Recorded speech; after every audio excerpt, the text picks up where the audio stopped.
Hello everybody, welcome back to my channel. Today we are on the No 10-Hour Python series, and today I'll be sharing with you about logics in an instinctive manner. And without further BS, let's just jump right into it. What are logics? Well, they are actually just programming that are used to emulate the human decision making.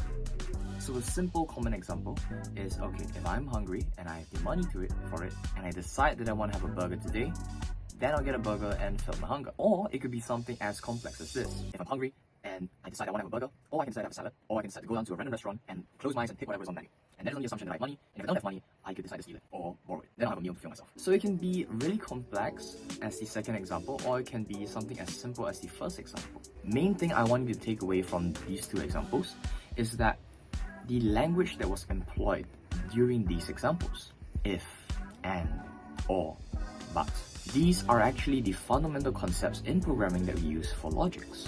It's not anything difficult. Boom! New word for you guys to learn today. It is syntax. What syntax is actually is just the replacement word for grammar. So you have grammar in English, you have syntax in programming. And what it is, at least for logics, is if something happens, I'll do something, else another condition, else I'll do something else, sorry. And then you also have, if something happens, I'll do an action, else if another condition is fulfilled, I'll do this action, else I'll do an action.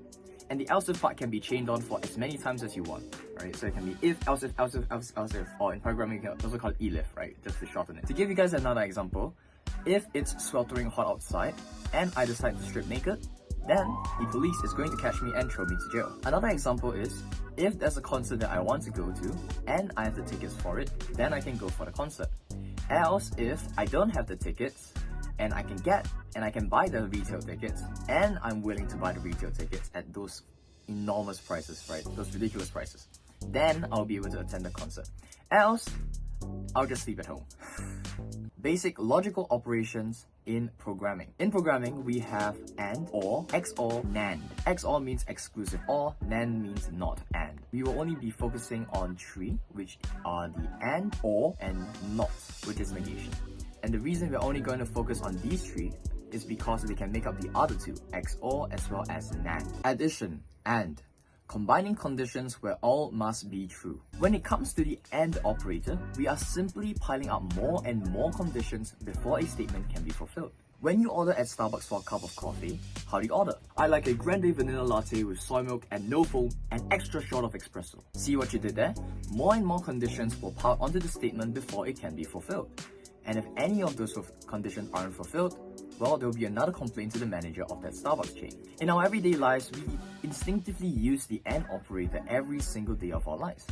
When we give more orders, when we give more conditions, when we have requests, we instinctively use it, and it's basically second nature to us. So don't ever get confused or afraid of this AND operator. Option, OR. Choosing between conditions where at least one must be true. Using the OR operator is pretty simple too. We are simply giving the statement more ways for it to be fulfilled. One example is, oh, if I'm flying this year, I want to fly to Japan or Korea, or US or UK. All in all, the usage of the OR operator is to give the statement that you craft more possibilities of succeeding. Negation, NOT.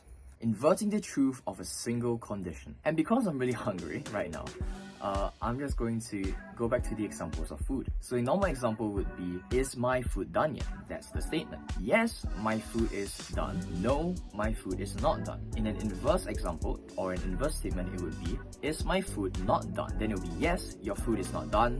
No, your food is done. See, that's what inverse is. In summary, what the negation operator does for you is that it will transform the Boolean value, which is basically yes or no, from true to false and false to true. Here's an extra bonus for everyone. We're going to be talking about the topic of memberships, or the IN operator. And I decided to include it with the logics part because you could very much use it together with the Booleans of yes or no. So when are we going to use this IN operator, or membership? We're going to use it whenever we're looking for something in a collection data type. And if you don't know what those are, you can check this video out over here, where I first talked about data types. And just as a quick note as well, strings are actually a collection data type as well, if you didn't know. It's just that instead of other data, they are containing of characters, ABC, exclamation mark, 0, 1, dot. Those are also collection data types, but of characters. Let's reuse the food example. What happens if you want to buy food? Well, after deciding what food you want to buy, I highly suspect the next thing you do is think, I wonder how much money do I have in my wallet, right? So you take it out and you see, do I have money in my wallet? So notice the language again. In. Money in wallet. It's a yes or no question. So if it's a yes, you walk away happily and go and buy your food. If no, you cry and sit in a corner and realize that you're broke. Like me. In summary, membership is used to check for the absence or presence of something in a container.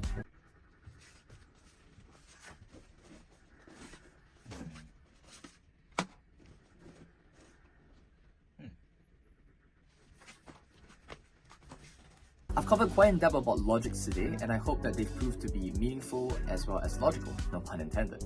I hope that the questions as well as examples that have led you guys on, I hope that they've been useful, they've been meaningful, they've been entertaining, they've been educational. If you like this type of content, leave a like, feel free to subscribe as well. And this is just a favor for me, honestly. If you feel like this type of content or video can be improved, please share them with me and shred me in the comments as brutally and as honest as you can be.